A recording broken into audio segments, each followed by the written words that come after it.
I'm back with another conference predictions. Today it's going to be the Big 12. So let's run into it here. And the first team we're going to see is Arizona State going 3-9. Arizona State recently joining the Big 12 after the Pac-12 just falling apart. They're going to get wins against at Texas State. They're going to get a win against UCF and BYU. Other than that, don't see much happening for them. They got a tough schedule, and the Sun Devils are just going to be suffering. BYU, same boat, 3-9. I say that they're going to win week one though against Southern Illinois, but they're going to get wins against at UCF and Houston. Tough schedule for them. I think this Big 12 is just going to beat up on each other, and it's just not going to be so nice for these new teams joining the conference. UCF included 3-9 as well. They're going to start 2-0 though against UNH. New Hampshire get a win there, get a win against Sam Houston. Then their other win will be against Cincinnati, and other than that, it's just going to be rough sledding for the Golden Knights. Another 3-9 team is going to be Houston. And where do I start with these bottom teams? I don't know. I just don't have a lot of hope for some of these bottom teams in the Big 12. And take that with a grain of salt. Houston, they got a tough schedule as well. They got a lot of tough road games, and their home games are against teams that are going to be on the at the top. But I will say they are going to pull off an upset. They're going to go at Arizona and get a win there for a big win, upset win, kind of like how I said in my Big Ten video. Penn State, I just think that Arizona is going to suffer a tough loss there, and Houston's just going to be one of those teams just ready to win that game. And then when you go from a three-win team to a 6-6 team, that's going to be Colorado. Colorado, I think if they get bowl eligible this year, that's going to be great under Deion in year two. I know, the casuals or the media people want to see Colorado do really well, possibly go 8-4, but this schedule, I just don't see it. I already had them losing to Nebraska, but they are going to be 5-1 at one point, and that game at Arizona, that's where it all falls downhill. They're going to lose, so they're going to be 5-2. Win against Cincinnati, so they'll actually be 6-2 with 4 games remaining. But then they're going to lose at Texas Tech, against Utah at home, at Kansas, and then Oklahoma State at home. It's a brutal 4-game stretch to end the year. The Texas Tech game isn't as tough, but it's on the road, so it will be a tough game for them. But it's going to be a brutal 4-game stretch there for the Buffs. 6-6 is going to be TCU as well. They're going to start 3-0, take care of business, lose at SMU and at Kansas, win against Houston. But once again, their tough games are all on the road. They do have some favorable matchups at home. I think they're going to upset Arizona as well. So Arizona is really just going to be getting upset in games they should win, but they're going to lose. And TCU is going to be one of those teams that does that to them. At 7-5, we got Baylor. I think Baylor could be a sneaky team in the Big 12 that could possibly be a little better than we think. 7-5, I think, is right where I have them right now. But I could see them possibly going 9-3 just with that schedule. The at Utah game is tough. At Colorado, I have them losing that game, but you never know. They could win that one. At Iowa State, have them losing that one. Could win that one as well. And then they're going to beat Texas Tech, Oklahoma State, TCU, lose at West Virginia and at Houston, and then beat Kansas. So really, if you want to talk about crazy, I think this is the craziest conference you're going to get. A lot of these teams are going to beat up on each other and pull off some upsets. But let's say that doesn't happen to Baylor. They're looking at a 9-3, 10-2 record this year. Cincinnati, I don't think Cincinnati can be that team like Baylor, just because I think there's too much inconsistency there. They're going to start 4-0, however, win 3 or 4 of their out of conference games, and then lose at Texas Tech, at UCF, at Colorado, at Iowa State, at Kansas State. So the road games aren't going to be very favorable to them. The only road game they're going to win is actually at Miami of Ohio, a non-conference game that's pretty much right down the street, is what it feels like.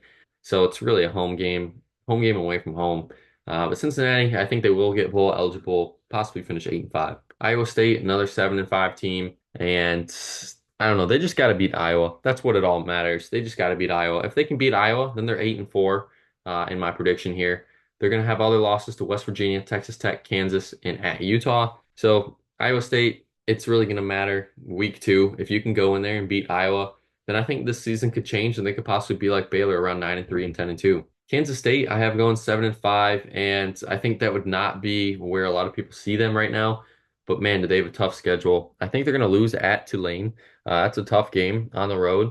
And, those FBS teams that aren't in these Power Four conferences, they need those wins. And that's pretty much going to be their Super Bowl. And I think Tulane's going to get that win.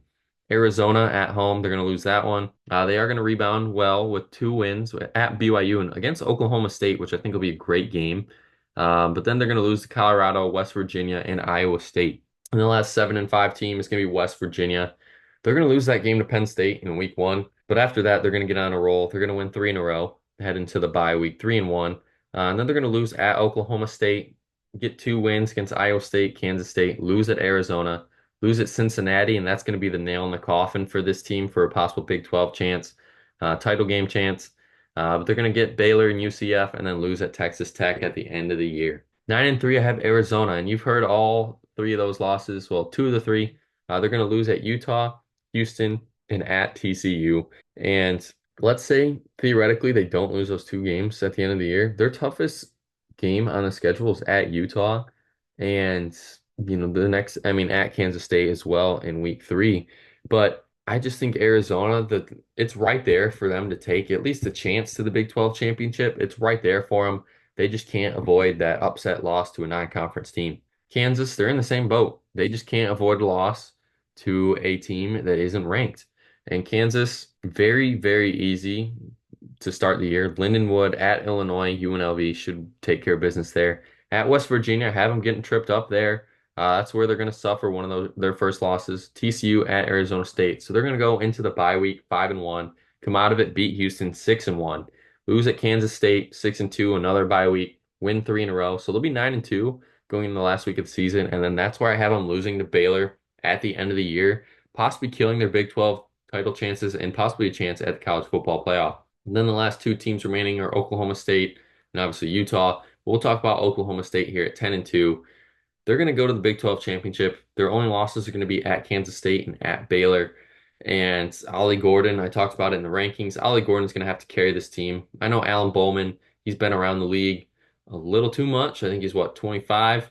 He's older than I am, and I've been out of college for quite a while now. Oklahoma State, man, I'm really cheering for this team to do really well. Just because that game a few years ago against Baylor in the conference championship, where he just missed the pylon by what, half an inch. Ever since then, I've been a Cowboy fan, I guess, technically a Cowboy fan, just rooting for him to do good.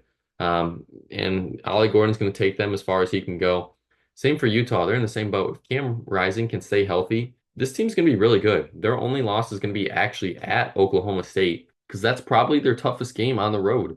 At Colorado at the end of the year, could be their toughest one, just depending on how Colorado's feeling at that point in the season. Their out of conference schedule is very easy. And I don't know, it just seems like Utah, the writing on the wall is there for them, already pencil them in for a playoff spot. They just got to go out there and do it. That's going to be it for my Big 12 predictions. And come back next time for my other conference predictions. Until next time, the Bench Buddies are out.